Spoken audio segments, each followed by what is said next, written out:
श्री गणेशाय महा. श्री स्वामी समर्थ. दरवर्षी आपण सालाबादप्रमाणे सर्व सण साजरे करतो. त्यापैकी आपण सर्वात मोठा सण हा दिवाळीचा सण मानतो. साधारणतः दिवाळी आपण 7 दिवसामध्ये साजरी करतो. रमा एकादशी पासून दिवाळी चालू होते. त्या दिवशी आपण दिवा लावतो, आकाशकंदील लावतो.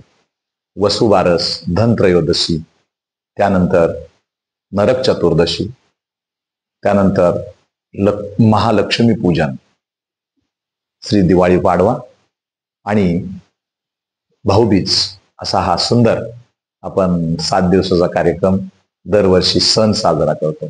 आपल्या भारत देशामध्ये या सणाला फार महत्व. त्यातल्या यापैकी एक महत्वाचा पूजनाचा कार्यक्रम म्हणजे महालक्ष्मी पूजन.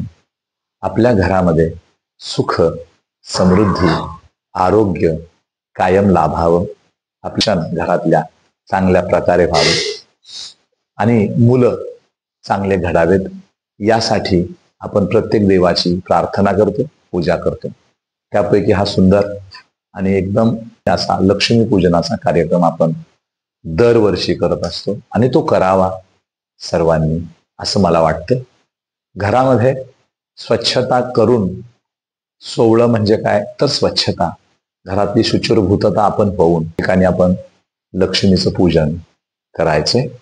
यंदा दिवाळीच्या लक्ष्मी पूजनाचा मुहूर्त असा आहे की मंगळवार दिनांक 21/10/2025 रोजी सायंकाळी साधारणतः 5:45 पासून रात्री 9:45 पर्यंत हा आपण कार्यक्रम करू शकतो. हे पूजन करत असताना लक्ष्मी आणि कुबेराचं पूजन आपण त्या दिवशी करत असतो. घरामध्ये सुखशांती लाभावी, समाधान लाभावं, त्याचबरोबर घरामध्ये अर्थलक्ष्मी स्थिर व्हावी, सुवर्ण लक्ष्मी स्थिर व्हावी आणि रजत म्हणजे चांदी लक्ष्मी स्थिर व्हावी, ह्यासाठी आपण अनेक पूजापैकी हा सुंदर पूजनाचा कार्यक्रम करतो. हे पूजन करत असताना आपण पूजा करणाऱ्याचं तोंड पूर्वेला असावं, स्वच्छ कपडे घालावेत, एखादं छानसं उपरणं खांद्यावर घ्यावं, म्हणजे आपण भारतीय आहोत म्हणून एक टोपी सुंदर अशी घालावी आणि पूजनाला सुरुवात करावी. पहिल्यांदा एक चौरंग मांडावा, चौरंगासमोर आपलं आसन घालावं, आसनावरती आपण बसावं आणि त्या चौरंगावरती एक वस्त्र घालून, पिवळ्या कलरचं, लाल कलरचं छानसं असं वस्त्र घालून त्यावरती एक तांदूळ, पंजळभर तांदूळ ठेवावेत. तांदळावरती एक सुंदर असा कलश स्थापन करावा. त्यात 1 रुपया सुपारी आणि पाणी भरावं कलशामध्ये. आंब्याचे 5 पानं घालावेत, आंब्याचा फाटा घालावा, त्यामध्ये एक नारळ बसवावा आणि त्याला 5 पट्टे ओढावेत. अशी ही कलश स्थापना करावी. मागे लक्ष्मीचं एक चित्र, फोटो मांडावा जे कुबेरासहित असावं. त्या फोटोला एक गंध लावावं चंदनाचं, फोटोला कुबेराच्या आणि महालक्ष्मीच्या. स्वालंकृत पूजा करावी. त्यानंतर पुढे एक चौरंगावरच एक छोटंसं ताम्हण म्हणा, एक भांड ठेवावं, तांब्याचं ठेवलं तरी चालेल. त्यात तांदूळ घालावेत, त्याच्यामध्ये 2 सुपाऱ्या मांडाव्यात. त्याच्यामध्ये जे आपल्याकडे जे उपलब्ध आहे, चांदीचं नाणं महालक्ष्मीचं, गणपतीचं नाणं, कुबेराचं नाणं जे आपल्याला मिळतं, आपण आणतो ते नाणे मांडावेत. त्याच्या शेजारी आपण अर्थलक्ष्मी म्हणजे जे काही पैशाच्या नोटा आहेत त्या ठेवाव्यात आणि उत्तम असं त्याची आरास करावी. मग पूजनाला सुरुवात करावी. एका उजव्या हाताला आपल्या देवीसाठी एक समय लावावी, समयीची पूजा करावी. एक तुपाचा दिवा लावावा, 2 उदबत्त्या लावाव्यात आणि पूजनाला सुरुवात करावी. संकल्प सुंदर करावा, डोळ्याला पाणी लावावं, कपाळी गंध लावून घ्यावं चंदनाचं आणि देवीला प्रार्थना करायची, जगदंबा, श्री महालक्ष्मी माता, कुबेर भगवान, माझ्या घरी सुख, समाधान, आरोग्य, प्राप्त आयुष्यामध्ये शांती आणि घरामध्ये सुख नांदावं. माझ्या घरातली मुलं चांगले शिक्षण शिकावेत आणि माझ्या घराची भरभराट व्हावी आणि घरामध्ये तुझा लक्ष्मी माता आणि कुबेराचा कायम वास राहावा. मी ही पूजा करतोय.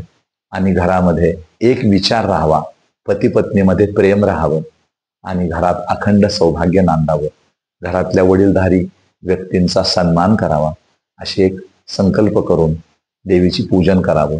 हळदी कुंकू अक्षता फूल व्हावं, नाणे असतील त्याला शुद्ध पाणी घालावं, पंचामृत घालावं, नंतर शुद्ध पाणी घालून जिथं आपण नाणे ठेवणार आहेत त्या ठिकाणी ते नाणे लक्ष्मीचे ठेवावेत आणि उत्तम असं पूजन करावं. यात विशेष महत्व म्हणजे धन्याच्या अक्षदा फार महत्वाच्या. धन्याच्या अक्षदा व्हाव्यात, त्याच्याबरोबर साडीच्या लाया बत्ताशे व्हावेत. त्याच्याबरोबर देवीला डाळिंब खूप प्रिय आहे लक्ष्मी मातेला, ते डाळिंबाचे दाणे व्हावेत, म्हणजे डाळिंब व्हावं, डाळिंबाचा नैवेद्य दाखवावा. अशा उत्तम प्रकारे जे आपल्या ऋतूमध्ये सध्या उपलब्ध आहेत ते सर्व फुलं व्हावेत आणि फुलं वाहून सुंदर अशी पूजन करावं. पूजन केल्यानंतर उदबत्ती ओवाळावी, तुपाचा दिवा ओवाळावा आणि मग सर्वांनी नमस्कार करावा. घरातल्या सुवासिनींनी देवीला हळदी कुंकू व्हावं, वडीलधाऱ्यांना नमस्कार करावा. ते झाल्यानंतर देवीला तिथे नैवेद्य दाखवावा. जे काही तुम्ही नैवेद्य केला असेल तो नैवेद्य दाखवायचा. त्यात विशेष लक्ष्मी मातेला प्रिय बेसनाचे लाडू आहेत, त्याच्यावर तुम्ही शिरा करू शकता, करंजी करू शकता, जे तुम्हाला उपलब्ध आहे. पेढे सुद्धा चालतात. जे तुमच्याकडे उपलब्ध आहे त्याचा नैवेद्य दाखवावा उत्तम प्रकारे. आणि नैवेद्य दाखवल्यानंतर महालक्ष्मीची कुबेराची आरती करावी.